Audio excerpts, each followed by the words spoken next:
সবাইকে আসসালামু আলাইকুম।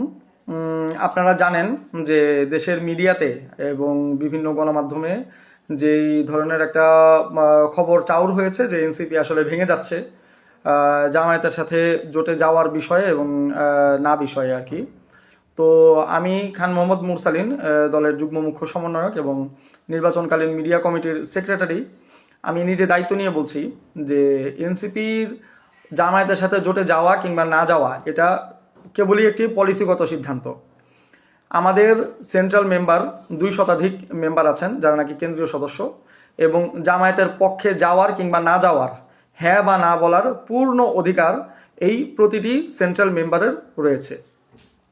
সেই গণতান্ত্রিক অধিকারের চর্চার অংশ হিসেবে যারা জামায়াতের সাথে জোটে যাওয়ার বিষয়ে দ্বিমত পোষণ করেছেন, আমরা অত্যন্ত দুঃখের সাথে লক্ষ্য করছি যে সমগ্র মিডিয়াতে এবং বিভিন্ন রাজনৈতিক এজেন্ডা বাস্তবায়নকারী গোষ্ঠী যারা নাকি এর আগেও এনসিপির নামে নানা রকম কুৎসা রটিয়েছে, নানা রকম বিভেদ সৃষ্টির চেষ্টা করেছে, তারা এমন একটা খবর চাউর করার চেষ্টা করছে যে এটি আসলে এনসিপিকে ভাঙার ষড়যন্ত্র, যা সর্বৈব মিথ্যা।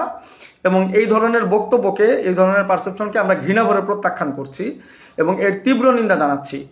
এনসিপি জামায়াতের সাথে জোটে যাবে কি যাবে না, এটা শুধুই একটি পলিসি মেকিং এর নীতিগত সিদ্ধান্তের ব্যাপার। সেখানে আমাদের 2 শতাধিক যারা সেন্ট্রাল মেম্বার আছেন তারা এর পক্ষে বিপক্ষে তাদের নিজস্ব মতামত দিয়েছেন। মেজরিটি সেন্ট্রাল মেম্বার যারা যেই পক্ষে মতামত দেবেন, দল গণতান্ত্রিক উপায়ে সেদিকেই মুভ করবে। এটা একেবারেই সাধারণ এবং বুনিয়াদী একটি গণতান্ত্রিক চর্চা।